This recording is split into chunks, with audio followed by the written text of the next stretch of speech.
Bienvenue au balado avec un E. Aujourd'hui, vous êtes avec Camille et je recevais Dania Sulman qui a écrit un essai qui s'appelle Les malentendus.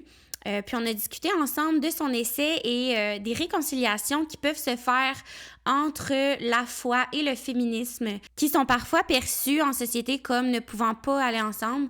Fait qu'on a défait un peu ces mythes-là, elle et moi. Donc là-dessus, je vous laisse sur l'épisode. Bonne écoute! C'est que être femme, ce n'est pas une donnée naturelle. C'est le résultat d'une histoire. Pas mal de femmes ont envie de dire, oui, on peut avoir du plaisir dans la vie, dans le respect de l'intégrité de nos corps. Protégeons, aidons, écoutons, respectons les survivantes. C'est la culture du viol.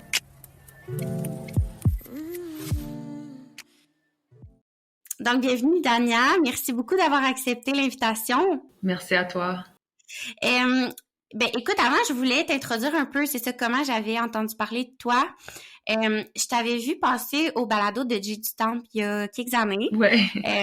Pendant que j'étais à l'université, puis on dirait que c'est un sujet que j'avais jamais entendu vraiment, que ce soit dans des balados ou à la télévision même, là. C'est comme, on dirait qu'on fait jamais les liens entre féministes et femmes musulmanes. Mm-hmm. Et c'était drôle parce que à peu près dans le même temps, comme un an plus tôt peut-être, dans le cadre d'un de mes cours universitaires, j'avais fait un travail sur le féminisme islamique parce que ça m'a toujours intéressée. Puis justement, quand j'avais proposé ce sujet-là, ma prof avait dit, ben franchement, tu sais, pourquoi tu fais ça? Dans le sens qu'elle a pensé que je faisais ça parce que je trouvais que ça fonctionnait pas ensemble. Mais au contraire, je faisais le travail là-dessus parce que je trouvais que c'était trop tabou, puis qu'il y avait tellement de débats là-dessus, puis qu'on pensait que ça pouvait pas aller ensemble, puis que justement, en allant faire mes recherches, je pouvais voir à quel point ça pouvait coexister, tu sais. Ouais, définitivement. Là, quand j'ai vu que tu avais fait un essai là-dessus, je me le suis procuré, là, il est vraiment magané, là. C'est un bon signe, ça veut dire que ça a été lu puis souligné. Je l'ai lu en voiture, dans le fond, en allant à l'île du Prince-Édouard. Okay. D'un coup, là, je pense en 2 heures, je l'avais fini. Oh wow, t'es bonne! Ouais. J'ai vraiment dévoré. Pour ceux qui te connaissent pas, j'aurais aimé ça que tu te présentes un peu, c'est quoi ton parcours? Oui, définitivement. Bonjour à tous. Merci pour ceux qui sont présents avec nous et présentes avec nous également. Et merci à toi, Camille, pour l'invitation. Qui je suis? Je suis une jeune fille, une jeune femme. Je suis plus une fille. Je suis une femme qui habite présentement à New York, mais qui a grandi à Montréal. Ma mère, elle est québécoise. Convertie à l'islam, mon père est érythréen, donc un tout petit pays à côté de l'Éthiopie, en Afrique de l'Est. On me prend souvent pour plein d'autres nationalités, mais non, je suis métissée africaine de l'Est et québécoise. Et oui, moi j'ai grandi dans une famille musulmane assez religieuse et moi-même j'ai fait le choix à l'adolescence. J'ai toujours été musulmane, mais vraiment à l'adolescence c'est là où moi je pense que je l'ai choisi encore plus pour moi-même parce que ça m'interpellait énormément au niveau de la spiritualité, au niveau des croyances. Et j'ai fait mon premier choix féministe dans ma vie, que je considère mon premier vrai choix féministe à l'âge de 16-17 ans, lorsque j'ai décidé de porter le voile, alors qu'à l'époque, là, on parle de 2005 environ. À cette époque-là, c'était quelques années après le 11 septembre, il y avait énormément de discussions autour des communautés musulmanes, les femmes musulmanes, le terrorisme, etc. Puis on était vraiment une communauté hyper ciblée dans tous les aspects de notre vie, de notre quotidien. Mm-hmm. Et entre autres, une discussion qui était assez populaire et qui était récurrente, c'était à quel point un choix religieux, surtout celui de porter le voile, est foncièrement anti-femme, ne peut pas être réconcilié avec un choix féministe, alors que pour moi, c'était un choix foncièrement féministe. Il y a personne qui m'avait demandé de le faire, forcé de le faire. Et en plus de ça, j'avais l'impression que à cette époque-là, j'avais 16-17 ans et la plupart des amis autour de moi, s'intéressaient à des choses que moi, c'était plus vraiment de mon intérêt, qui était comme, c'est pas pour faire une distinction mieux ou pire, mais j'avais vraiment l'impression que j'avais comme pas embarqué dans des effets de groupe, et c'est à ce niveau-là que j'avais l'impression que je me posais la question comme qu'est-ce que Dania veut au-delà de ce qui était influençable à l'époque ou cool à l'époque ou intéressant à l'époque, et certainement porter un voile n'était pas cool ou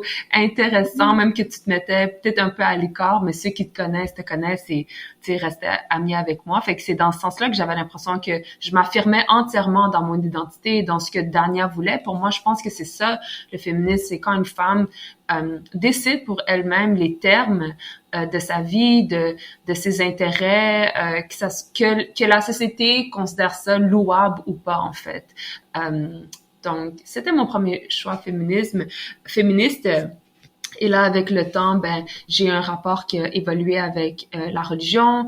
En ce moment, je ne porte plus le voile, donc je l'ai porté pendant peut-être 7 ans de ma vie, et j'ai refait un choix un peu plus tard, vers la mi-vingtaine, où étant donné le contexte un peu politique, social, ce qui avait initialement été comme une décision très spirituelle pour moi de porter le voile, avec le temps, c'était devenu un peu comme un projet politique de prouver que j'étais indépendante, que j'étais autonome, que j'avais fait ce choix-là par moi-même. Et c'est ça, finalement, j'avais moi-même au cours des années enlevé l'aspect spirituel, et c'était vraiment devenu comme un projet politique, et ça devenait vraiment lourd, et donc j'ai décidé d'enlever le voile. Mais si j'ai à me définir, je suis quelqu'un, I'm a novelty seeker, et là je dirais en français, je suis quelqu'un qui recherche beaucoup la nouveauté, fait que ce soit dans au niveau de ma curiosité intellectuelle. J'ai un de mes mantras, c'est il faut que j'apprenne quelque chose de nouveau à tous les jours, que ce soit simple ou pas simple, à travers des lectures, des podcasts, des conversations, des voyages, ou c'est ça, découvrir quelque chose de nouveau. Donc, je suis très, très, très curieuse intellectuellement et au niveau de mes sens. J'ai vraiment besoin d'en apprendre plus, et pour moi, je trouve qu'à chaque fois, ça me rend hyper humble, parce que je réalise à quel point il y a tellement à découvrir, il y a tellement de connaissances à aller chercher, il y a tellement de personnes qui sont vraiment incroyables dans les niches qui se sont faites, que ce soit en art, que ce soit en sciences. Et à chaque fois, ça m'épate. Donc, en ce moment, je travaille dans le monde des médias. J'ai travaillé en tant qu'avocate pendant quelques années. J'ai pas trop aimé ça. En ce moment, je travaille dans le monde des médias, et je trouve que ça fait parfaitement ma personnalité, parce qu'à chaque fois que je travaille sur un nouveau script, que ce soit un reportage ou un documentaire ou une docu-série, j'en apprends tellement sur l'histoire ou bien sur les enjeux socio-économiques, politiques de cette histoire-là. Donc, c'est Dania en quelques mots. En plusieurs mots. Là, quand je lisais sur toi, j'avais vu que je crois que tu faisais du droit international, tu avais fait tes études là-dedans. Mon mémoire de maîtrise, c'était en droit international, mais ma maîtrise était en droit international, mais mon mémoire était en droit constitutionnel, puisque j'analysais le rapport entre l'égalité des sexes et la liberté de religion, quels étaient ces conflits et réconciliations. Mais je me retrouve tellement dans ce que tu disais, parce que tu sais, mon entourage, le monde sont plus capables. J'ai tout le temps aussi des questionnements sur tout le temps. Puis c'est pour ça que j'aime donc faire des balados, parce que j'en apprends tellement sur plein de sujets. Tu sais, puis souvent il y a quand même déjà un intérêt, mais des fois c'est des sujets, mettons, ou des emplois que j'aurais jamais pensé m'intéresser à, puis que finalement, en entendant parler les gens, c'est juste tellement le fun de s'enrichir de connaissances. 100%, ouais. Je suis d'accord avec toi là-dessus. Je me demandais, quand tu étais jeune, mettons, vers 15 ans, le voile est devenu pour toi comme une signification de ton féminisme et tout ça. Est-ce que c'est parce que tu avais eu des modèles de femmes? Tu sais, qu'est-ce qui t'a amené à dire j'utilise ce symbole-là religieux pour comme démontrer mon féminisme? J'aurais une question d'abord, si t'es à l'aise, là. Tu sais, le voile, est-ce que ça a une signification comme précise de porter le voile, ou c'est vraiment selon la femme, peu importe où elle se trouve, ça peut varier? Je pense que c'est les deux. Fait que, entre autres, dans mon livre, j'en parle pour un peu humaniser les symboles religieux en général, parce que pendant longtemps, on avait une conversation que porter un certain symbole religieux, que ça soit le turban chez les hommes sikhs, ou bien le voile chez les femmes musulmanes, ou bien d'autres types de de symboles religieux venait à dire qu'on rejetait les valeurs de notre société haute, qu'on s'intéressait pas à l'intégration. Et moi, je trouvais que c'est, encore une fois, mettre vraiment des définitions très politiques sur des choix hyper individuels et spirituels et religieux dans la vie d'une personne. Et c'est ça, finalement, de se dire que porter un voile ou porter un turban vient à dire on rejette les valeurs de notre société haute, on s'intéresse pas à s'intégrer, c'est hyper chargé. Donc, j'ai voulu aller faire un premier travail d'aller élaborer quelles étaient les définitions premières de ces symboles religieux-là et d'aller humaniser le symbole religieux puisqu'on peut reconnaître qu'il y a des vertus humaines derrière le symbole religieux. Donc, entre autres, la kippa chez l'homme juif, c'est un rappel de l'omniprésence de Dieu. L'espèce de cendre entre les sourcils pour la femme sikh et la femme hindoue, c'est comme le rappel du sixième sens, de l'intuition, des fois aussi également de notre propre mortalité.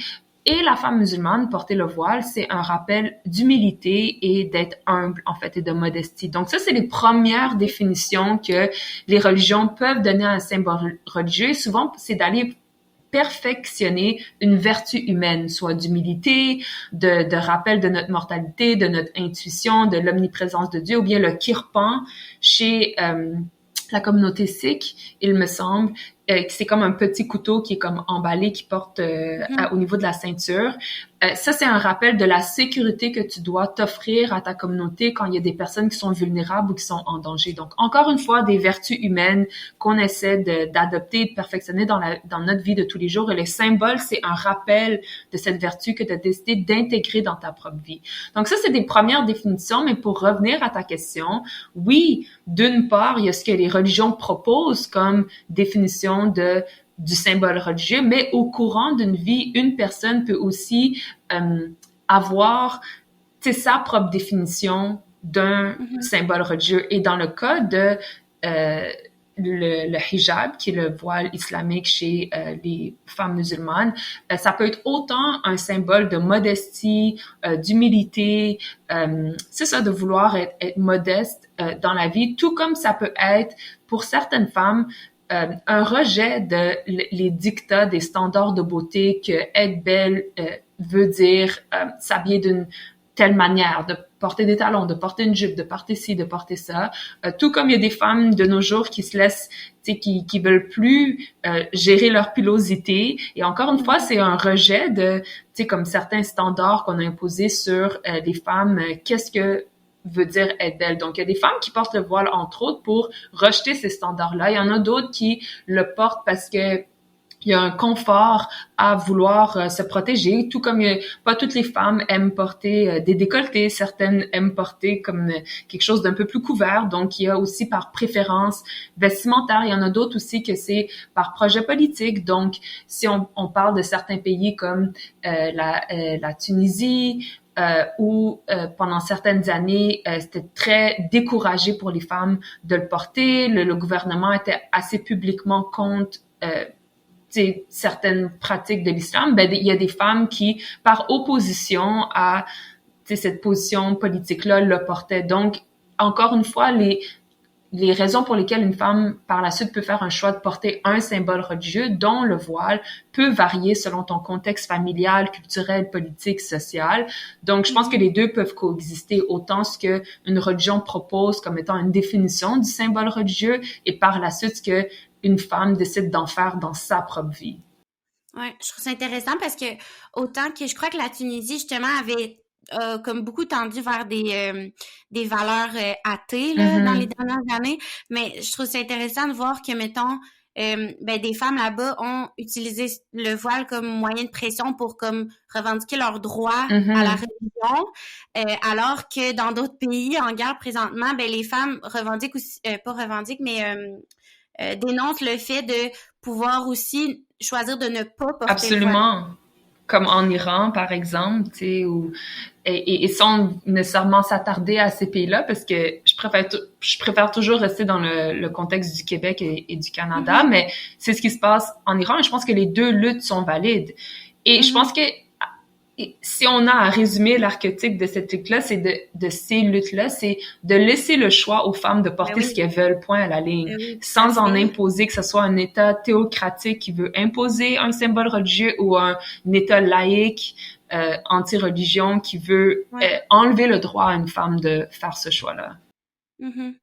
Fait que tantôt, je te demandais qu'est-ce qui a fait que t'as comme eu les valeurs féministes, que t'as eu envie, tu sais, t'étais juste au secondaire, que pour toi, c'était comme important de faire ces choix-là pour ton féministe. Est-ce que t'avais vu des femmes le faire, que ce soit dans ta famille, dans la sphère publique? Ouais, ben en fait, c'est avec du recul que j'ai réalisé que c'était mon premier choix féministe quand j'ai lu plus sur le féminisme et ce que ça veut dire dans la vie d'une femme. Fait qu'avec du recul, je me suis dit, wow, ok, c'était vraiment mon premier choix féministe dans ma vie de jeune femme à l'époque et de jeune adolescente, puisque au lieu d'y aller avec, tu sais, ce qui était cool, populaire, facile, ce que tout le monde faisait, ben j'ai quand même affirmé un choix qui était difficile à faire à l'époque. Je me souviens, j'étais à Villa Maria, j'étais en secondaire 5 et j'étais la seule. Quand j'ai débuté cette année-là, toutes mes amies m'avaient connue sans le voile. Elles savaient évidemment que j'étais musulmane, tu sais, je faisais le mois du Ramadan et tout, et je me suis jamais gênée du fait que c'était une de mes identités, le fait que j'étais musulmane, mais elles m'ont vu rentrer, tu sais, la rentrée scolaire en secondaire 5 avec un voile, puis tu sais, ça détonnait. Puis j'étais la seule fille, tu sais, dans toute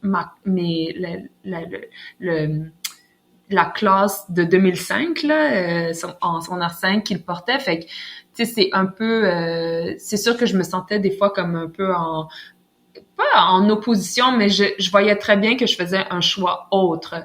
Et je pense que à l'époque, c'est pas tant que je définissais ça comme un choix féministe, plutôt que j'ai tellement été interpellée par la spiritualité de ma religion, par les valeurs de modestie et d'humilité dont je parlais un peu plus tôt ou tout à l'heure. Et c'est ça qui m'a poussée vers le fait que je veuille porter le voile et que je me sentais super bien. J'ai vraiment connu des années magiques en portant le voile, des super belles interactions avec plusieurs personnes et j'étais bien dans ma peau en portant le voile. J'étais vraiment très bien. Mais avec du recul, je me suis dit, OK, choisir en fait les termes de ton émancipation sans vouloir compromettre un peu ton bonheur ou à cause que tu vis dans une certaine société ou tu viens d'un certain contexte familial ou etc.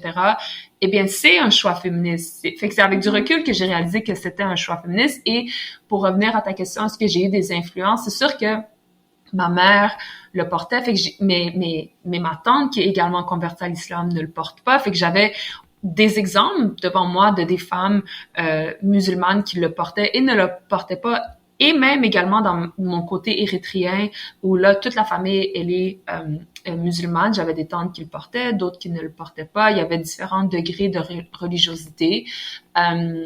Et aussi dans ma vie de tous les jours, je veux dire, je côtoyais énormément de personnes et de femmes qui n'étaient pas musulmanes et qui m'inspiraient. Mais je pense qu'à la base, ce choix-là, c'était plus que j'ai été interpellée par la spiritualité du symbole et de vouloir moi-même adopter ces vertus-là.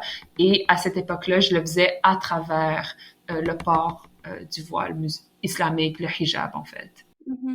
Puis, mettons, outre le port du voile, est-ce que quand tu y repenses, il y avait déjà comme des valeurs féministes que tu pouvais retrouver ou t'identifier au travers des femmes musulmanes qui t'entouraient? Ben, en fait, c'est surtout comme la religion. Et au niveau des femmes qui m'entouraient, je pense que je veux dire, les femmes qui m'entouraient, c'était des femmes qui prenaient la parole, qui étaient très confiantes dans qui elles étaient, leurs identités, leurs croyances, et elles osaient s'affirmer et même de prendre la parole et de débattre avec des personnes s'ils s'en venaient à des discussions et des conversations ouvertes. Et ça, c'est hyper inspirant dans la vie d'une jeune femme, de voir des modèles autour d'elle, des personnes qui n'ont pas peur de s'assumer. Je pense que ma mère, c'est un exemple que je trouve hyper courageux. Elle vient d'une famille, québécoise catholique, et elle s'est convertie à la fin des années 80. Elle a porté un voile, et je pense que ça détonnait énormément dans sa famille. Je pense qu'elle avait tous les contextes autour d'elle pour ne pas faire ce choix-là et de se simplifier la vie et de ne pas se convertir à l'islam et de rester comme très normal, entre guillemets, dans la société québécoise. Mais c'était tellement profond chez elle, cette conviction-là, qu'elle s'est convertie. Elle est restée, puis elle est encore en super bon terme avec sa famille. Ils sont très, très proches. Fait que c'est quand même une belle histoire. Mais ce que j'essaie de dire, c'est que fallait du courage pour le faire. Et je pense que ça, c'est inspirant de voir comme des femmes courageuses autour de moi qui, tu sais, ont vraiment choisi pour elles-mêmes ce qui les rendait bien. Puis, ouais, ma mère est un exemple. En fait, si j'ai à choisir quelqu'un, ma mère est un grand exemple de courage pour moi.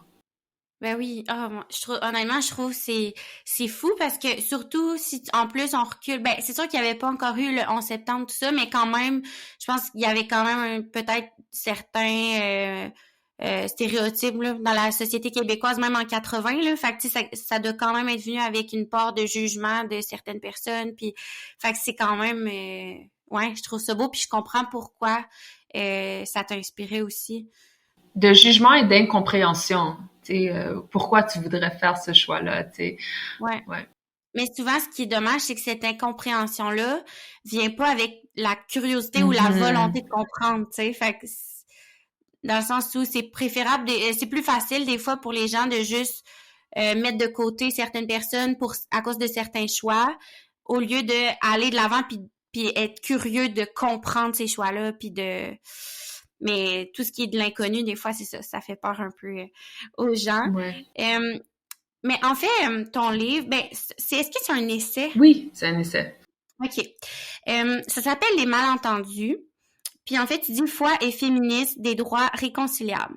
Qu'est-ce que tu veux dire quand tu dis, mettons, la foi? Pour quelqu'un, exemple, moi, je suis pas baptisée, je suis athée. Fait que, mettons, quand on parle de la foi en général, on parle pas d'une religion particulière, comme, qu'est-ce qu'on veut dire?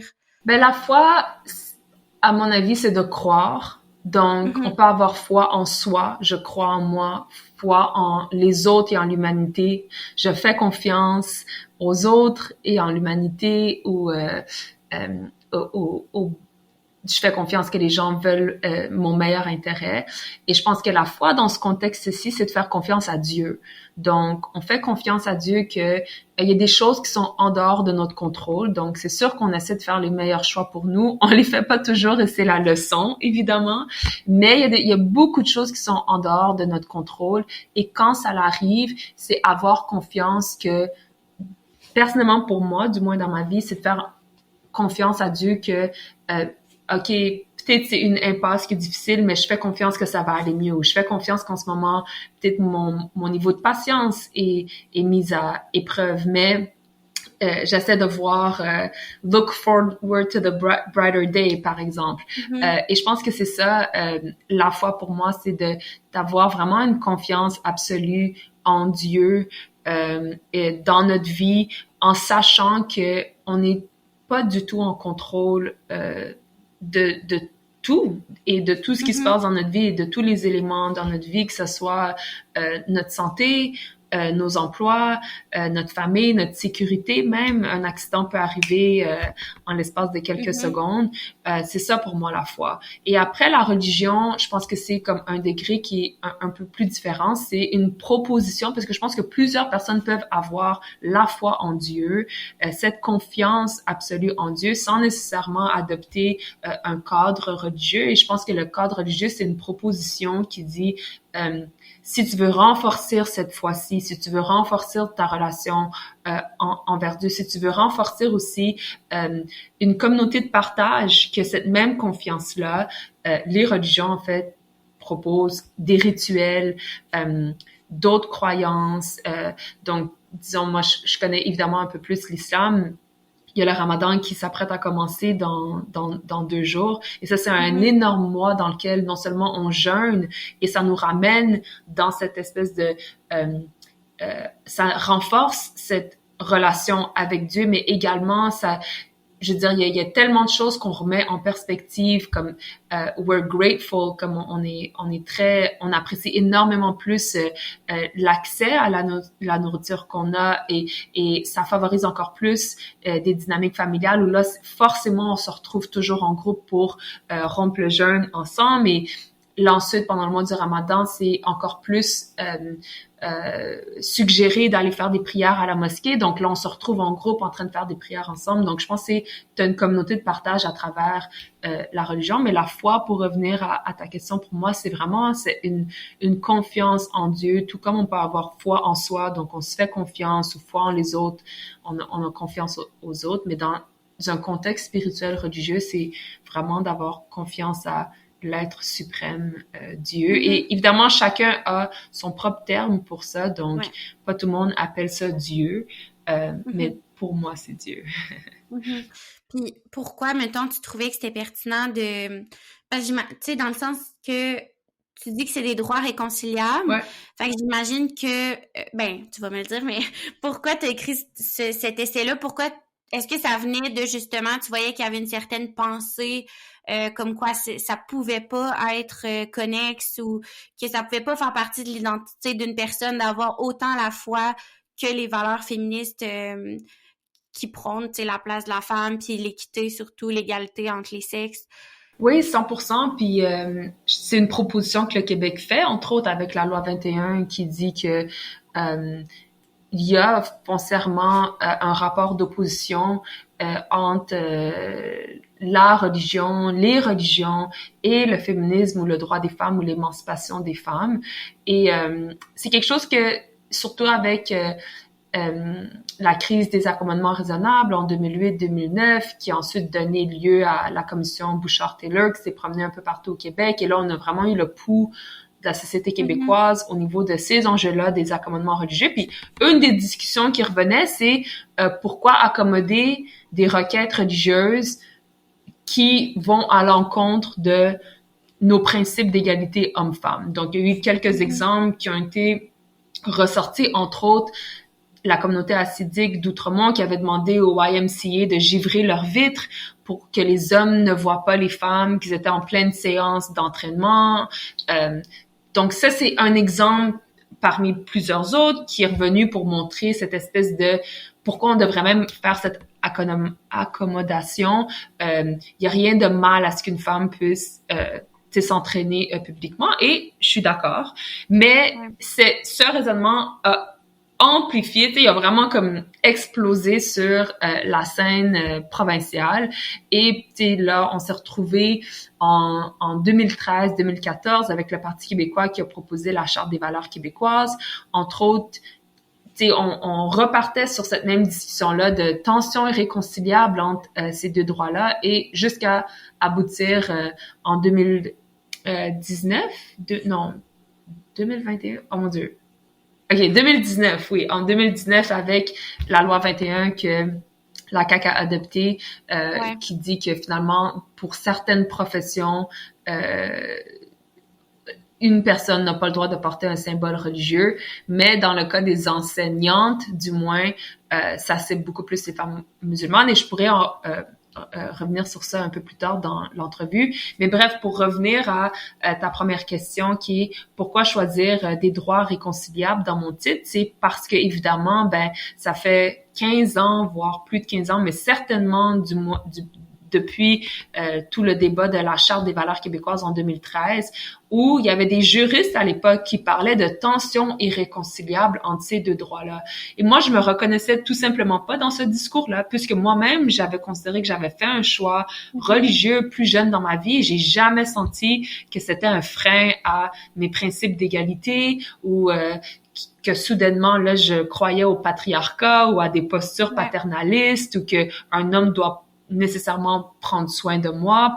Et je pense que tout le monde doit prendre soin l'un de l'autre, mais ce que je veux dire, c'est que je croyais pas nécessairement à des principes d'inégalité et je me reconnaissais juste tout simplement pas dans cette posture-là. C'était une posture qui prenait de l'ampleur au point où on en adoptait une loi, au point où on voulait même en proposer une loi à l'époque. Et je veux dire, on n'a pas adopté l'équivalent de la Charte des valeurs québécoises, mais une version plus simplifiée et diminuée, en fait, avec la loi 21 qui a été adoptée en 2019.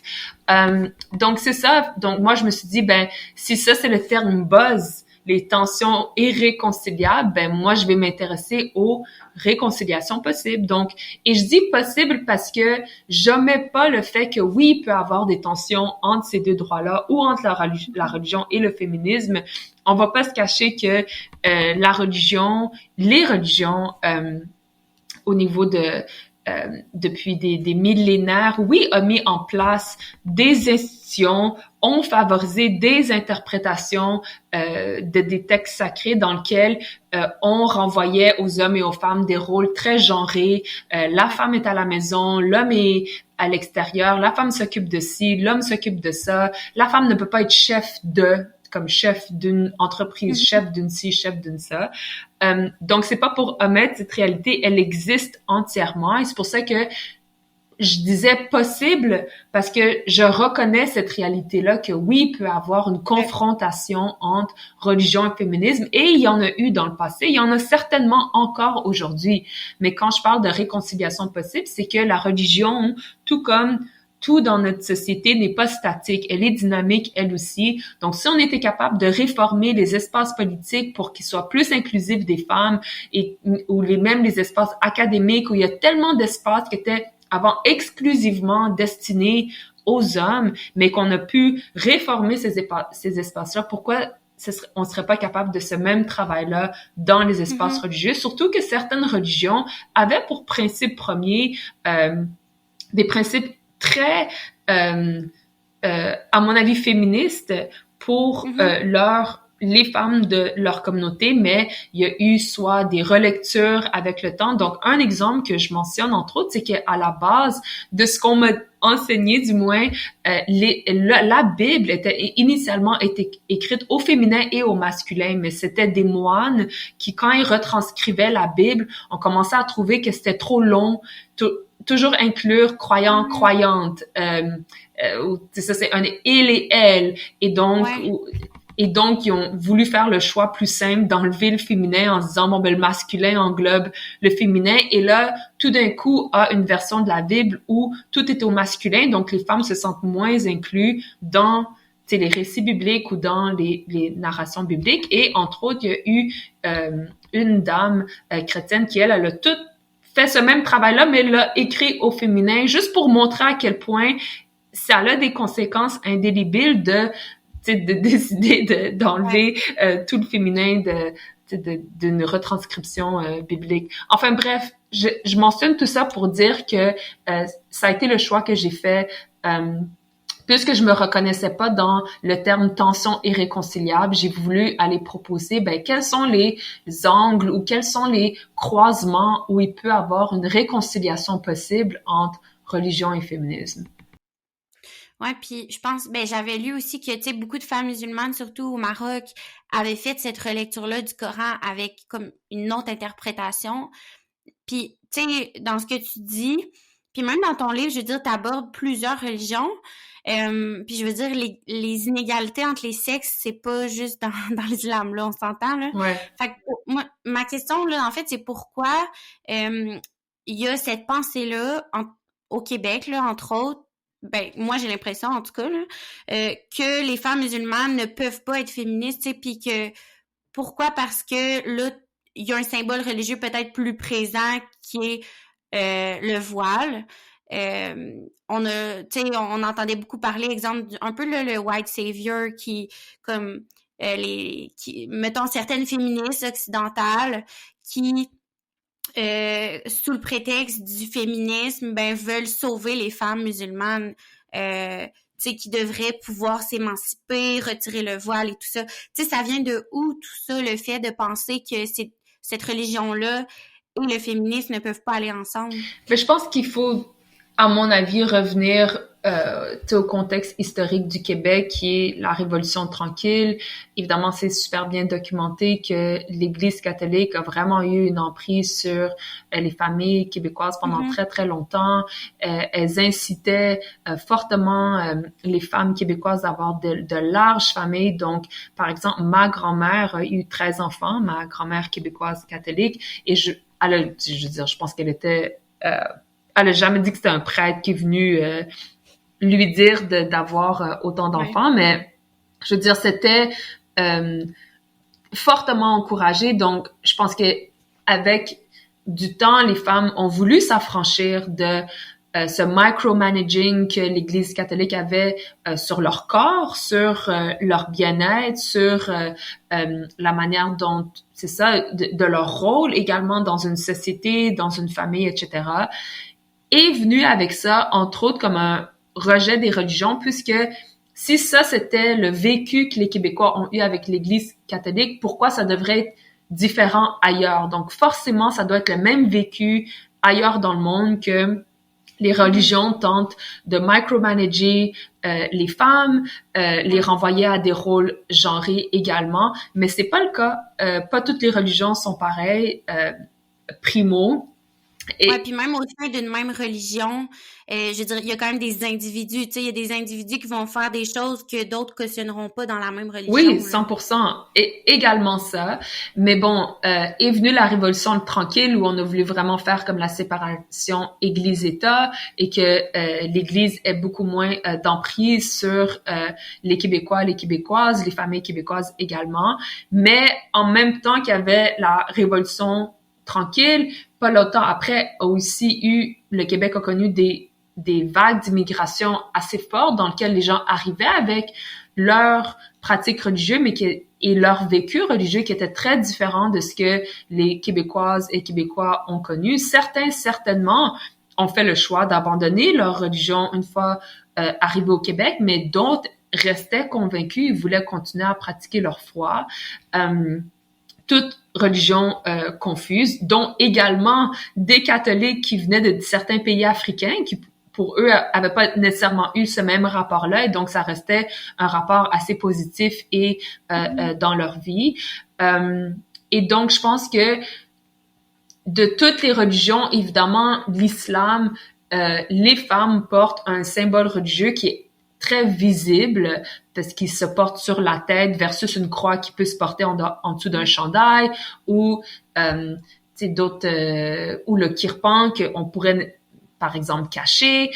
Donc les femmes musulmanes arrivaient avec un symbole religieux qui était très apparent, et je pense que là, et puisque c'était porté par des femmes et non des hommes, et il y avait cette supposition que les religions étaient là pour contrôler les femmes, eh bien, je pense que évidemment, la logique entre guillemets se voulait que c'est sûr qu'elles étaient forcées de le porter, parce que qui voudrait porter un voile, qui voudrait se couvrir, alors qu'à l'époque on essayait de s'enfranchir de ces questions de modestie, de purisme, d'être pur et de vouloir couvrir son corps. Et donc là, il y avait des femmes qui faisaient un choix tout autre, et on pouvait juste pas reconnaître que c'était un choix. Ça devait forcément être forcé et obligé dans la vie de cette femme-là, sans quoi il allait avoir des conséquences si elle ne le portait pas. Et donc, je pense que plusieurs femmes québécoises et le féminisme occidental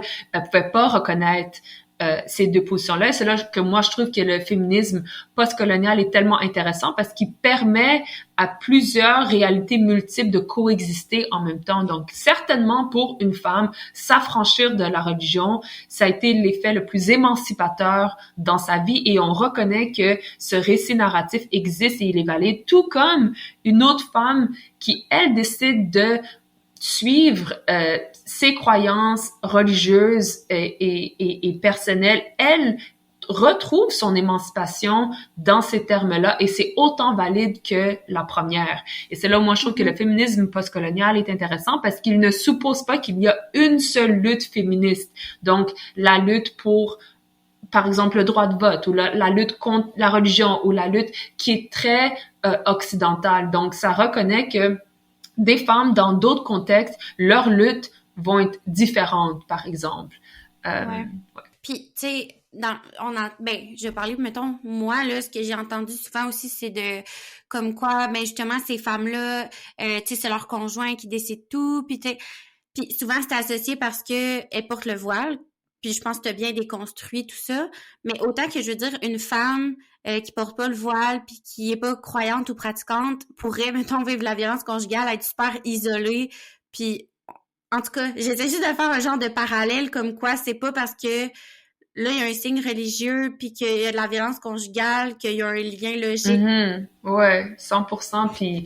Puis même que, tu sais, si on regarde la juge Amy Connet qui a été nommée à la Cour suprême des États-Unis, tu sais, en apparence, elle porte aucun symbole religieux, mais elle est ultra conservatrice, très chrétienne, et il y a rien de mal à être très chrétienne, mais ce que j'essaie de dire, c'est que elle a des positions, tu sais, anti-avortement, par exemple, qui ça nuit sur le long terme au bien-être des femmes, d'avoir accès à des services médicaux au même terme que d'autres hommes ont accès à leurs services médicaux. Donc, encore une fois, je pense que l'amalgame, porter un symbole religieux égale, tu sais, être moins féministe, je pense que c'est vraiment un raccourci intellectuel, et je pense que on se fait une défaveur parce que l'humain est tellement complexe dans ses choix, et je pense que c'est quelque chose que j'ai beaucoup aimé de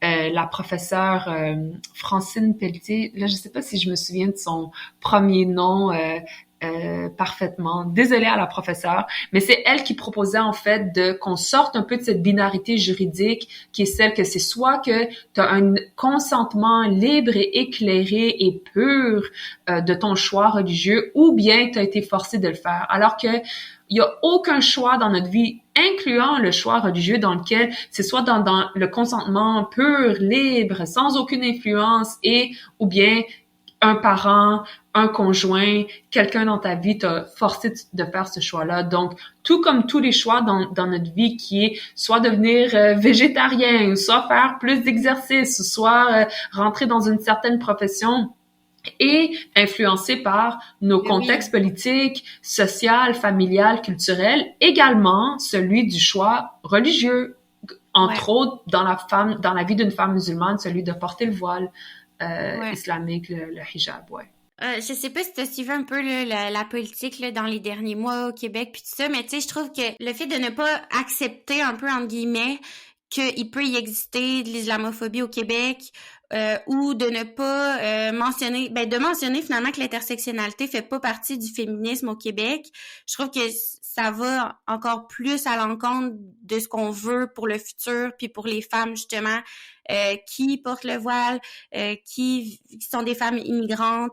Fait que tu sais, je trouve que c'est comme plein de pas de reculons qui se font encore dans les derniers mois.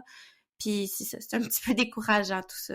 Oh, certainement. Puis au-delà de la question religieuse, où une femme être femme et être pauvre, être femme et être noire, être femme et être autochtone, être femme et vivre dans une réserve, être femme, tu sais, c'est ça l'intersectionnalité, c'est de réaliser que on est à la croisée de plusieurs contextes politiques, sociaux, et il faut prendre ça en compte pour aider une femme vers son émancipation ou son autonomie.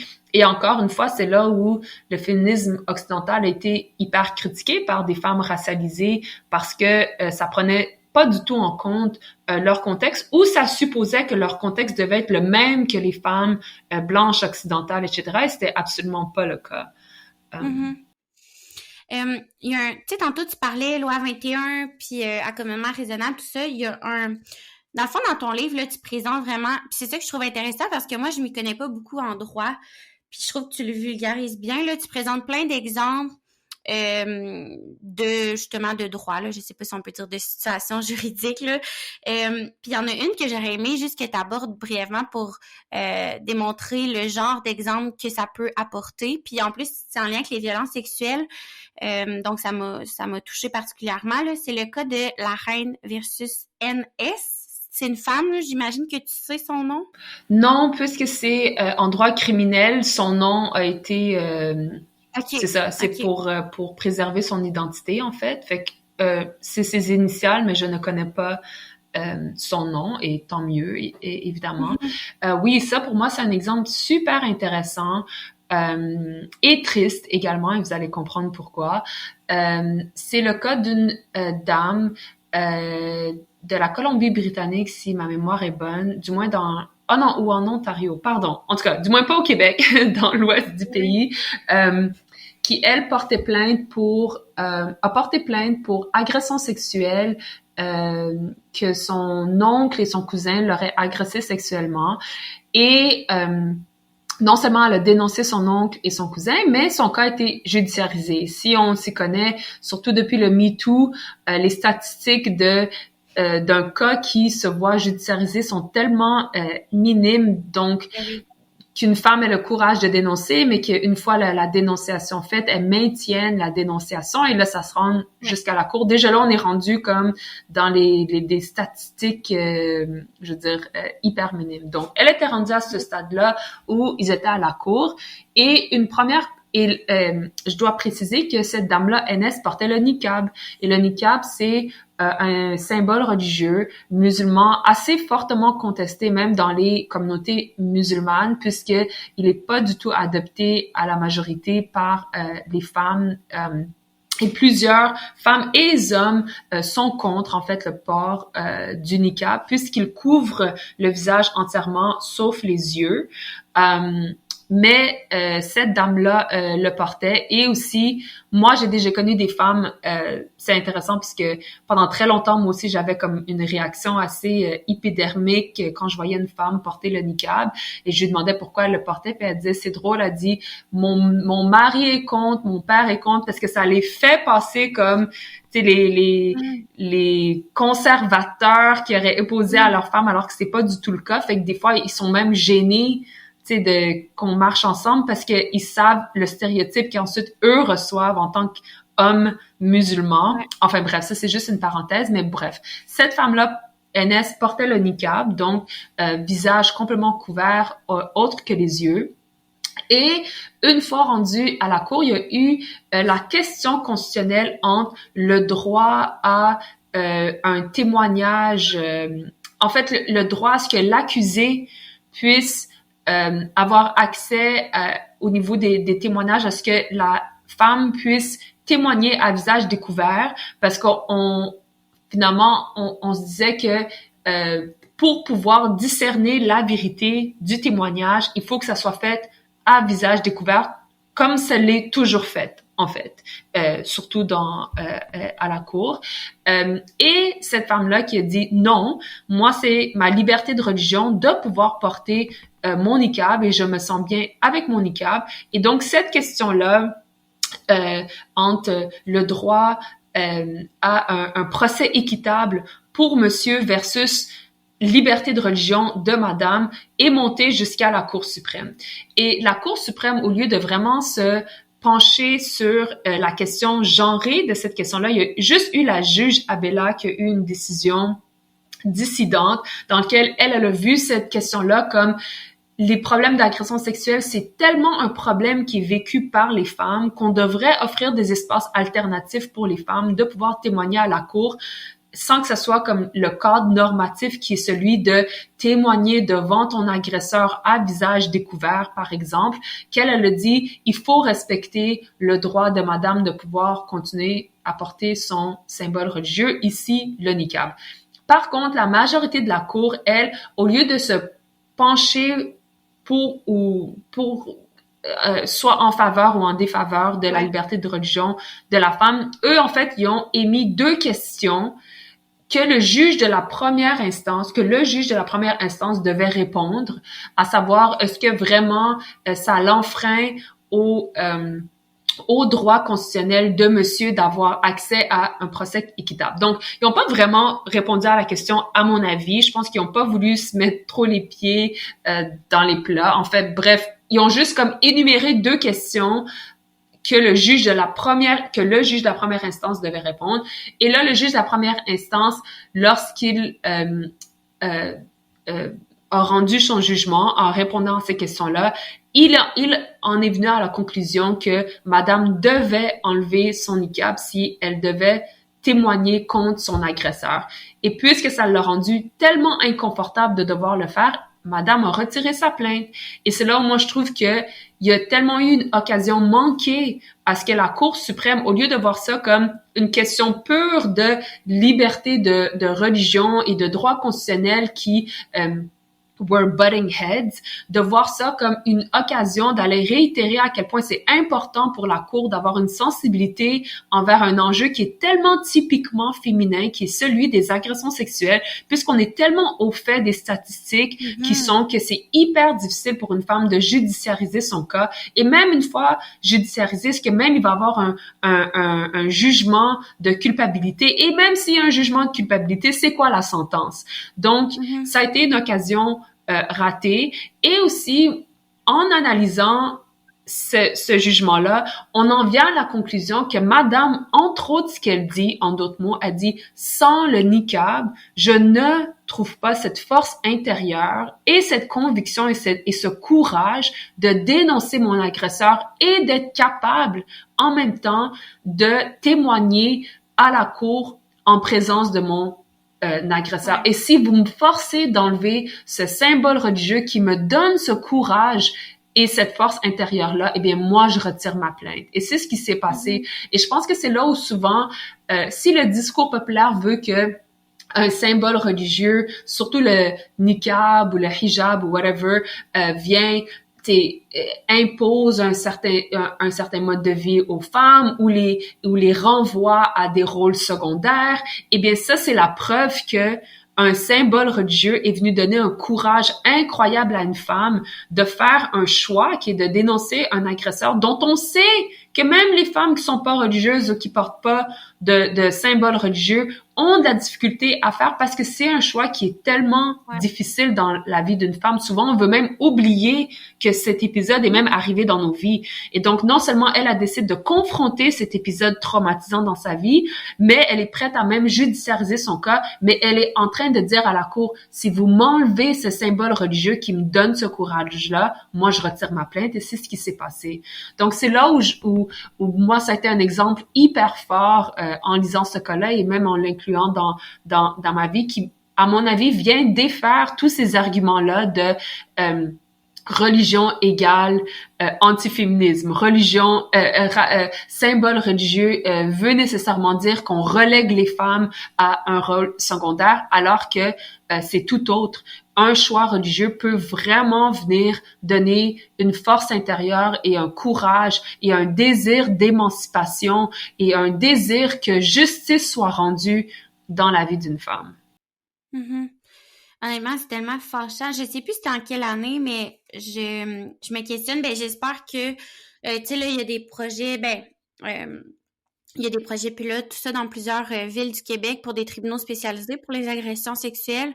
Je sais qu'il y a quand même une dimension de prévu pour considérer les différentes cultures et tout ça. Fait que j'espère que ça fait partie des réflexions parce que, puis, tu sais, en fait, au Québec, c'est 5% des agressions sexuelles qui sont rapportées à la police, là. Puis, tu sais, là, on parle juste de l'étape de la plainte. 5%?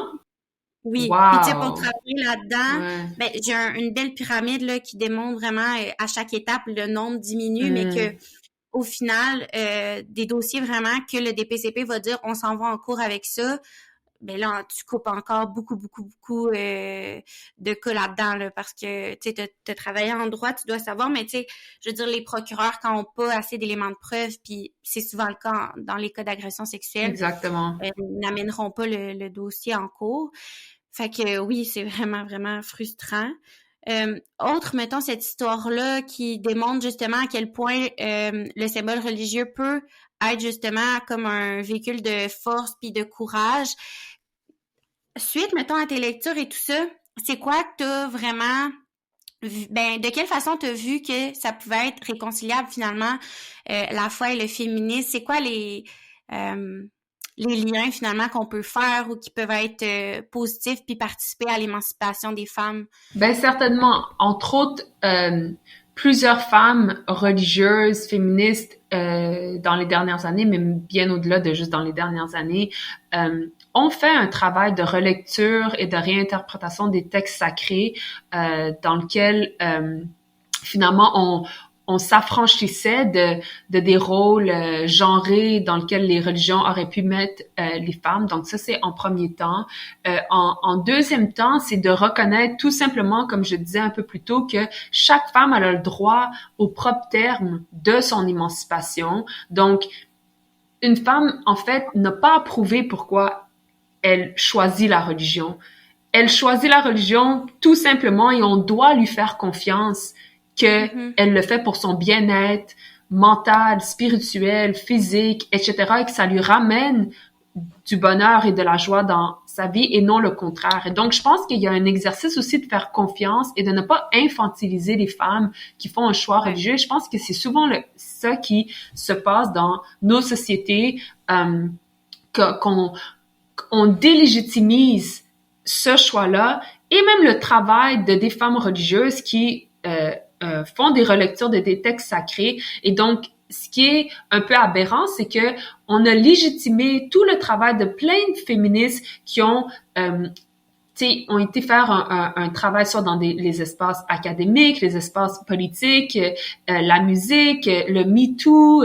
C'est qu'on est allé légitimer le travail des femmes qui ont été faire soit des critiques, des analyses ou même créer des mouvements autour des espaces qu'on trouvait paternalistes, sexistes, misogynes, etc.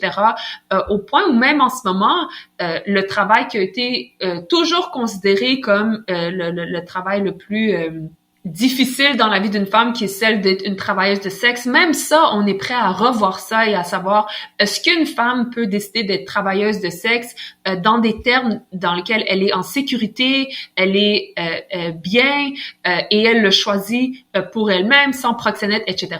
Par contre, quand ça vient à la religion, au choix religieux ou aux réinterprétations des textes sacrés, on se dit, on délégitimise ce travail et on infantilise les choix religieux.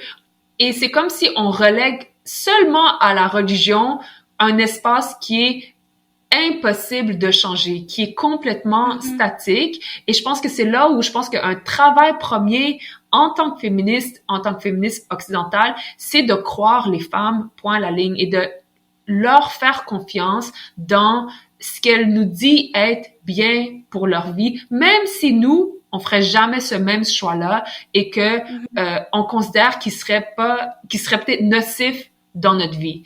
Et je pense que c'est ça, quand je parle de réconciliation, c'est les différentes étapes de, premièrement, déconstruire nos propres préjugés et nos propres positionnements, dans un deuxième temps de faire confiance aux femmes et aussi de voir à quel point il y a beaucoup de femmes qui se sont aventurées sur ce terrain-là, de dire genre, moi je m'intéresse à la religion et au féminisme et à l'égalité des sexes, et donc j'ai été faire une relecture de ma religion entre autres. Donc c'est parmi les propositions que ou c'est parmi les réconciliations que je propose. Et également, lorsqu'on regarde les jugements canadiens où il y a eu une question de conflit entre égalité des sexes et d'autres droits, on voit que au top de la chaîne ne se situe pas la confrontation entre l'égalité des sexes et la liberté de religion. Donc moi, à l'époque, quand j'avais été faire une recherche, j'avais trouvé qu'il y avait eu au-delà de... j'ai été vérifier au-delà de comme 360 jugements où il y avait comme une question entre les deux, et il y en avait peut-être seulement une trentaine où il y avait une question d'enjeu entre ces deux droits-là. Mais dans cette trentaine-là, il y avait, oui, certains cas où il y avait une question de confrontation entre les deux droits, tout comme il y avait d'autres cas où c'était une question de réconciliation, c'était la même requérante qui demandait autant qu'on respecte son droit à la liberté de religion et son droit à l'égalité des sexes. Donc, c'est pour démontrer que c'est même pas en tout temps qu'il y a une question de confrontation. Des fois, il y a une question de réconciliation au sein d'un même cas. C'est la même requérante qui demande à ce qu'on respecte ces deux droits-là. Ah, je trouve ça tellement intéressant. J'espère que tout le monde va... Mais je sais que pas tout le monde va écouter ça, mais en tout cas, moi, à chaque fois que j'ai l'occasion, je plug ton livre, puis Merci. je veux faire lire à tout le monde parce que je trouve que on donne pas l'espace, je trouve, dans les médias à même, je trouve que ça devrait même pas être un débat, mais moi, j'ai lu ton livre, mais j'ai l'impression que le trois quarts du monde avec qui je parle sont pas capables d'avoir cette vision-là, mais aussi parce que je pense qu'on n'offre pas ça nulle part dans nos médias, puis dans... Fait que je trouve que c'est désolant. Puis comme la députée Madame Gazal me disait l'autre fois, tu sais, même dans des luttes féministes, mettons des manifestations où on est là pour des luttes communes, il y a des femmes musulmanes qui sentent qu'elles se font regarder de travers ou qu'elles se font sentir comme si elles avaient pas leur place dans des luttes féministes parce qu'elles portent le voile. Tu sais, ce que je trouve désolant, parce que on est là pour des luttes communes, puis on sait à quel point le nombre, tu sais, c'est important, puis c'est... Fait que, bref, je suis contente de t'avoir parlé aujourd'hui, puis j'espère qu'il y a des gens qui vont écouter ça, puis que ça va changer, ou du moins préciser peut-être leurs pensées, tu sais, en lien avec tout ça. Ben merci beaucoup. Oui, moi aussi, je l'espère. C'était un peu mon souhait quand j'ai écrit l'essai. C'était vraiment comme un essai que j'offrais primo à ma province, la province du Québec, pour challenger un peu comme des idées préconçues. Puis je trouve que c'est des idées, on est trop dans la binarité. C'est soit un, c'est soit l'autre, c'est soit t'es forcé, c'est soit t'as consenti. Et je pense que ça l'appelle pas la complexité du vécu humain et également du choix religieux et d'un rapport à la religion également. Mais merci beaucoup d'avoir accepté de venir en parler avec moi aujourd'hui. Merci à toi, Camille.